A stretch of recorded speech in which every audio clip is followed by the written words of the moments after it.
Hey, this is Casey, and nothing is going to kill book sales quicker for you than if your marketing copy for your book feels icky. If it feels like marketing copy that after people read it, they think, God, I should go take a shower or something like that. If you write icky marketing copy for your book, people are going to be very turned off. And what makes your marketing copy icky is when you kind of stuff it with overused, worn out cliches and generalities that everybody's heard a million times. If you do that, it's a really easy, fast way to turn off potential book buyers. So what I'm going to do for you today is give you a little lesson on how to turn some of those worn out cliches to, instead of doing that, how to write marketing copy that is a little more detailed, that comes, marketing copy that comes across as more genuine, and marketing copy that comes across explaining human benefits to your readers. So we're going to go from worn out cliches that are icky to more human benefit driven statements that really help you connect with your audience. And this is going to raise your stature as an author and help you sell more books. So to get into this lesson, we're going to go to my example board here. Just going to share my screen and we're going to get rolling. And we're going to call this training, Make Your Book Marketing Copy Feel Real, Not Icky. Okay. And the way to do that, as I suggested earlier, how to make your book marketing copy messages feel real and believable. There's a couple things you can do. Again, avoid using worn out cliches and generalities like cut above the rest, or this, my formula is second to none, or I'm going to teach you how to go to the next level. If you're using generalities like that,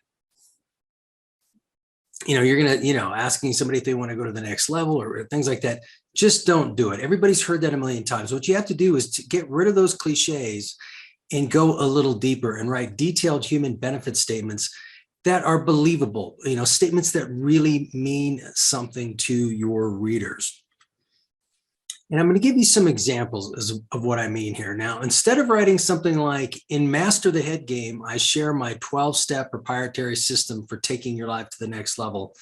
Instead of writing something like that, we want to get into more detail, but let's take a look at this first one, this top part first. In Master the Head Game, I share my 12-step proprietary system. Now, how many times have you heard proprietary system or proprietary something or other? Or, for taking your life to the next level. We're always hearing now about this is going to blah, blah, blah, take you to the next level. Those are generalities. People read those and go, okay, another one of these. I've heard this a million times. So instead of writing a general statement like that, get into more detail your readers can relate to. So instead of that top example, write something like this instead.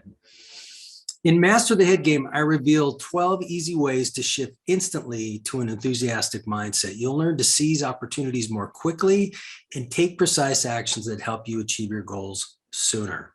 Okay, so that's not hypey.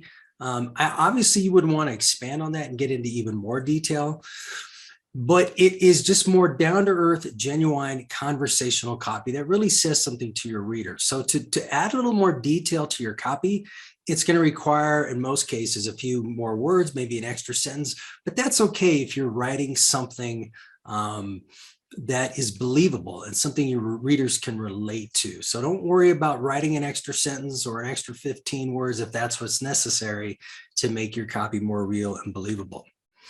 This example could be for a novel. So the top example, the more general one, in his new psychological thriller, The Aftermath, author Ken Stroud weaves together an eerie tale of people who aren't who they seem to be. So we've heard that cliche a million times, who they aren't seem to be, people are someone who isn't who they seem to be. It's kind of a cliche. It's not bad. It's not too icky, but you can go a little deeper than that. And with a novel, what you typically want to do is tell readers, a great way to grab them is tell them how they're going to feel, how your book is going to make them feel, or what it's going to stir up inside of them. So we can take that more general statement on the top and flip it over and direct it at the reader.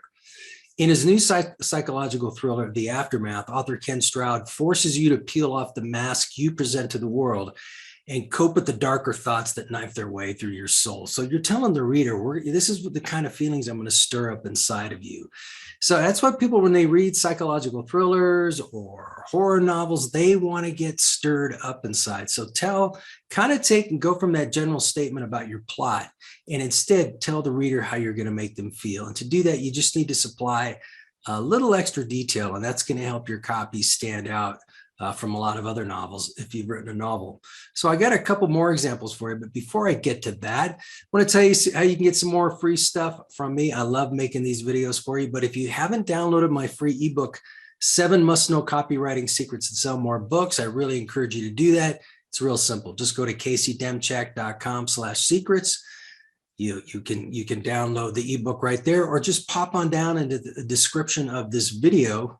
And I've got a link there. Just click it. It's going to take you to a page where you can download this free ebook. It's loaded with a bunch of book marketing copy secrets. It's going to that you can keep right at your fingertips when you're writing your marketing copy, and it's just a great resource to have within arm's reach at all times. Stumbled my way through that. Okay, back to a couple more examples. Here's a more general statement we want to stay away from. Carol Becker makes it abundantly clear in You Hold the Key that you have the power to create your dream life. Now, how many times have you heard something, your dream life? That's such a cliche. What is your dream life? Now, that's short and concise, but it's a very general statement, kind of a worn out cliche we've heard a million times. So to make your copy stand out, you want to get into a little deeper detail that your reader can relate to. So maybe you can write something like this instead. Carol Becker makes it abundantly clear in You Hold the Key that you have the hidden ability to change the programs running at a subconscious level.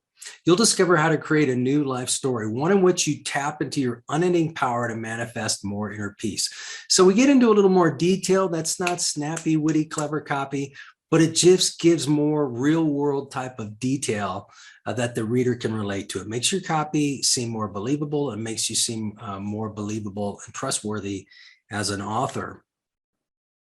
Last example, this is from a book I worked on with my good friend, Mary L. McCarthy. It's called Journaling Power. So instead of something really general like journaling power shows you in detail how to use the power of the pen to give yourself the gift of good health. Okay, so we don't really want to write something like that. Again, power of the pen is kind of cliche. Give yourself the gift of good health. We've heard that a million times. So we took that thought. If you write something like that as your first draft, that's fine. But as you revise your copy, you want to give it a little more depth and detail that people can actually relate to. So we went with something more like journaling power makes it evident that the road to better health can be paved with a pen.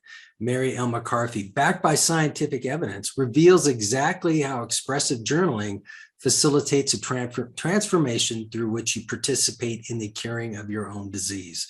That sentence might be a little bit too long. I might revise that a little bit further to make it shorter. But what I want to show you is instead of having that cliche that we have up top in the first example, when we get into something that has a little more depth and detail, it comes across as a little more genuine, a little more honest. That does a couple of things. That kind of builds the know me, like me, trust me factor between you as an author and your audience. And it also gives your audience more specific information that they need to make a buying decision about your book. Okay, so in a nutshell, you want to avoid writing icky copy that feels like BS you can butter your bread with.